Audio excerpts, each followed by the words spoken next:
Good morning all of you. आपके अपने YouTube channel geography junction पे मैं श्याम देवड़ा आपका स्वागत करता हूँ। आज अपन बात करेंगे एक महत्वपूर्ण प्रश्न यानी नदियों का प्रश्न। और नदियों के प्रश्न में एक ही जो वीडियो में मैं आपको बहुत सारी नदियों के उद्गम स्थान और उनके जो समापन यानी मुख मुहाना उनके बारे में अपन अध्ययन करेंगे। और कभी कभार इन नदियों का सीधा प्रश्न पूछ लिया जाता है जिलों से संबंधित, या कौन से राज्यों से उद्गम होता है, या इनका पूछ लिया जाता है उत्तर से जो आपका दक्षिण का जो क्रम है अरब सागर की नदियों का, या अपन बात करेंगे कि भाई बंगाल की खाड़ी में गिरने वाली नदियों का क्रम।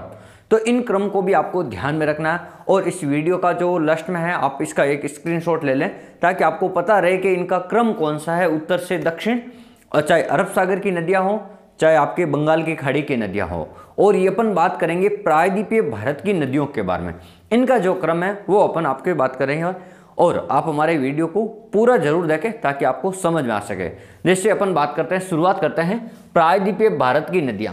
तो आप भी एक ऐसा ब्लूप्रिंट यानी एक कच्चा मैप बना लीजिए अपने नक्शे में, अपने रफ कॉपी में, और उसमें देखो सबसे पहले अपन बात करते हैं प्रायद्वीप भारत में जो अरब सागर है, ये वाला जो अपन बात करते हैं, ये वाला जो सागर है इधर, ये अपन अरब सागर। तो अरब सागर में कौन कौन सी नदियां गिरती है प्रायद्वीपीय भारत की। तो देखो सबसे पहले तो बात करते हैं नदियों के नाम के बारे में, फिर अपन इनके उद्गम स्थान के बारे में बात करें। जैसे नर्मदा नदी है, सबसे पहले नर्मदा नदी, और ये प्रायद्वीपीय भारत की अरब सागर में गिरने वाली सबसे लंबी नदी मानी जाती है। प्रायद्वीपीय भारत की अरब सागर में गिरने वाली सबसे लंबी नदी मानी जाती है। फिर अपन बात करते हैं ताप्ती नदी या तापी नदी, कहीं में लिखा मिलेगा, ये दूसरी नदी। फिर गोवा में दो नदियां हैं, मांडवी और जुआरी नदी। तो पहले मांडवी नदी है, फिर जुआरी नदी है, ये दोनों नदियां अरब सागर में गिरती है। फिर देखो ये आपकी शरावती नदी और पेरियार नदी। शरावती तो कर्नाटक से निकलती है, और पेरियार और भारतपुंजा ये नदियां हैं अरब सागर में गिरने वाली। इन नदियों का जो आपको क्रम ध्यान रखना, सबसे पहले आपको नर्मदा ध्यान रखना, फिर ताप्ती ध्यान रखना, फिर मांडवी ध्यान रखना, फिर जुआरी ध्यान रखना, फिर शरावती ध्यान रखना, फिर पेरियार है, और फिर भारतपुंजा। ये नदियों का जो क्रम है उत्तर से लेकर दक्षिण का क्रम, तो ये भी आपको ध्यान रखना। ये प्रायद्वीपीय भारत की जो नदियों का जो क्रम है ना, ये उत्तर से लेकर दक्षिण में है, उत्तर से दक्षिण क्रम। तो ये आपको ध्यान रखना, उत्तर से दक्षिण में। फिर अपन बात करते हैं जैसे अब इन नदियों का जो उद्गम है वो किस तरीके से होता है, कहाँ से होता है। तो देखो नर्मदा नदी का जो उद्गम है वो आपको ध्यान रखना है, ये आपके यहाँ पर है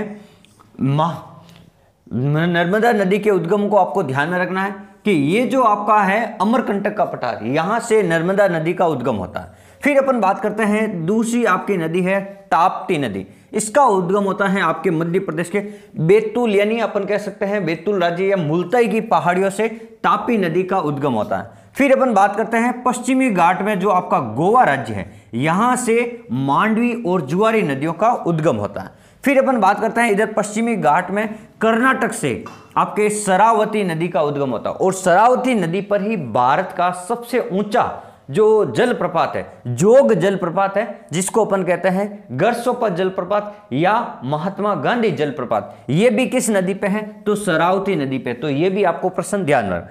फिर अपन बात करते हैं पेरियार नदी, ये भी पश्चिमी घाट में पेरियार नदी, इधर यहाँ केरल राज्य से इसका उद्गम होता है। और भारतपुंजा नदी है, इसका भी पश्चिम घाट के केरल राज्य से इसका उद्गम होता है। तो आपको यहाँ पे दो प्रश्न और ध्यान रखने हैं। एक तो देखो ये ध्यान रखना शरावती नदी पर भारत का सबसे ऊंचा जो जलप्रपात है जोग जलप्रपात है, या जिसको अपन महात्मा गांधी या गरसोपा जलप्रपात के नाम से जाना जाता है, ये इस शरावती नदी पर, और ये भी आपके अरब सागर में गिरने वाली नदी है। और नर्मदा नदी पर आपको ध्यान रखना धुआंधार जलप्रपात है, ये वाला भी आपको ध्यान रखना कपिलधारा जलप्रपात है।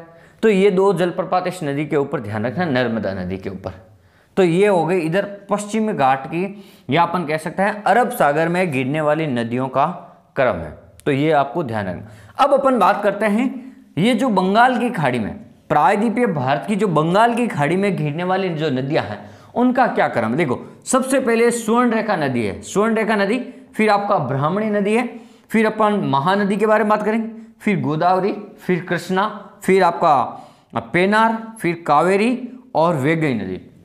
इन सभी नदियों का ये जो क्रम है ये भी आपका उत्तर से दक्षिण में क्रम है, और ये बंगाल की खाड़ी में गिरने वाली नदियाँ, तो ये भी आपको ध्यान रखना, बंगाल की खाड़ी में गिरने वाली नदियों का उत्तर से लेकर दक्षिण क्रम है ये वाला। अब अपन इसमें बात करेंगे महत्वपूर्ण नदी के बारे में। देखो आपको पता है भारत में जो उद्योग की जो शुरुआत हुई, जो आधुनिक उद्योग के बारे में शुरुआत हुई अपन कह सकते हैं, तो जो नई तकनीकी के साथ टेक्नोलॉजी के साथ जो शुरुआत की गई उद्योग की, लोहा इस्पात उद्योग, जो जमशेदजी जो टाटा थे उनके द्वारा, तो वो स्वर्णरेखा व खारकोई नदियों के जो संगम स्थान है उन पे की गई, क्योंकि वहां पानी की उपलब्धता है। तो स्वर्णरेखा नदी वही नदी है ये वाले झारखंड वाले। और ये तो देखो स्वर्णरेखा नदी और जो ब्राह्मणी नदी है ये दोनों आपके झारखंड में छोटा नागपुर पटास से निकलती हैं। तो ये भी आपको ध्यान रखना, स्वर्णरेखा नदी कौन सी है, जहां पे आपका जमशेदजी टाटा ने जो आपको वहां पे लोहा इस्पात कारखाना जो शुरुआत की थी यहाँ पे आधुनिक। फिर ब्राह्मणी नदी, ये भी छोटा नागपुर पटास से, दोनों झारखंड से। फिर अपन बात करते हैं महानदी। महानदी का जो उद्गम है यहाँ पर है अमरकंटक के पास, अमरकंटक के पास से एक पहाड़ी है इधर छोटी सी सिहावा की पहाड़ी। तो सिहावा की पहाड़ी के पास से महानदी का उद्गम होता है।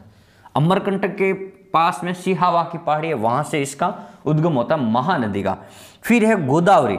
तो गोदावरी नदी यहाँ पे महाराष्ट्र, MH में लिख देता हूं, महाराष्ट्र के पास में त्र्यंबकेश्वर की पहाड़ी है। महाराष्ट्र के पास में त्र्यंबकेश्वर की पहाड़ी से गोदावरी नदी का उद्गम होता है। और गोदावरी नदी को दक्षिण भारत की पवित्र नदी के रूप में या दक्षिण गंगा के रूप में भी जाना जाता है। दक्षिण की गंगा, दक्षिण गंगा के रूप में किसे जाना जाता है। और ये इन नदियों में सबसे लंबी नदी मानी जाती है बंगाल की खाड़ी में गिरने वाली में।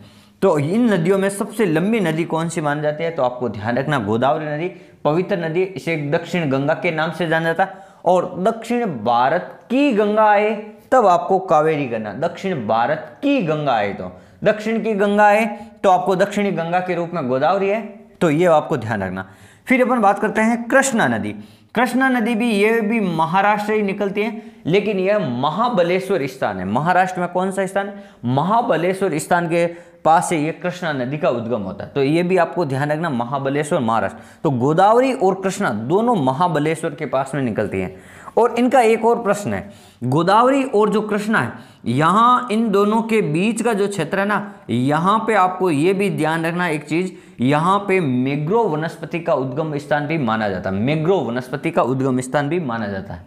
तो ये चीज भी आपको ध्यान होनी। एक तो सुंदरवन के डेल्टा में मैंग्रोव वनस्पति का सर्वाधिक विस्तार यहाँ पे है, और दूसरा कौन सी नदियों के बीच में, तो ध्यान रखना गोदावरी और कृष्णा का जो डेल्टा ना, वहां पे सुंदरवन का विस्तार है।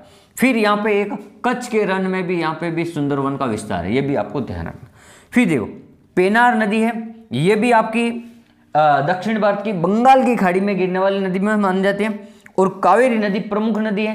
तो कावेरी नदी के बारे में आपको ध्यान रखना, कावेरी नदी का जो उद्गम है ये कर्नाटक के पास से, कर्नाटक के पास से आपको ब्रह्मगिरी की पहाड़ियों से मिलेगा।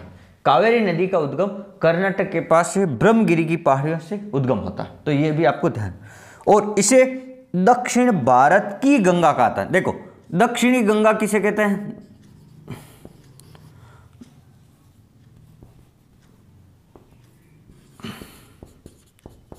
और यहां लिख देना दक्षिण भारत की गंगा।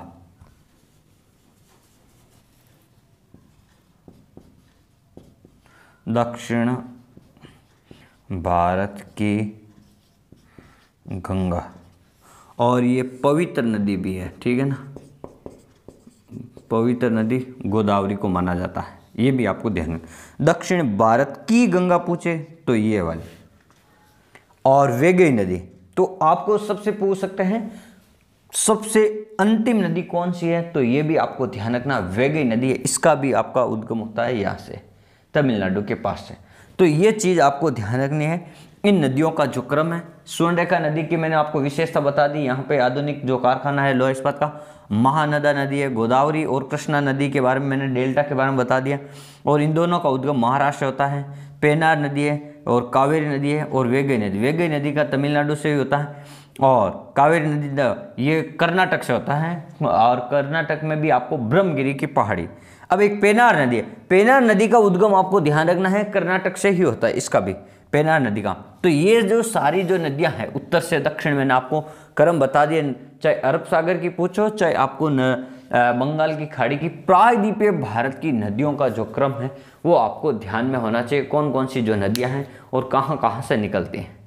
तो आप हमारे वीडियो को अधिक से अधिक शेयर जरूर करें और कमेंट जरूर करें वीडियो कैसा लगा। और अगर ये आपके एक प्रश्न का भी हल कर देता है इस वीडियो से, तो आपको ये पता होना चाहिए आप एक प्रश्न से आप कहीं विद्यार्थियों से आगे जा सकते हो। इसलिए आप हमारे वीडियो को छोटे छोटे वीडियो के माध्यम से हम आपको कुछ जानकारी देना चाहते हैं, ताकि आपकी परीक्षा में कुछ हेल्प हो सके और आप अपनी पढ़ाई को निरंतर जारी रखें। हंसते रहें, मुस्कुराते रहें। धन्यवाद।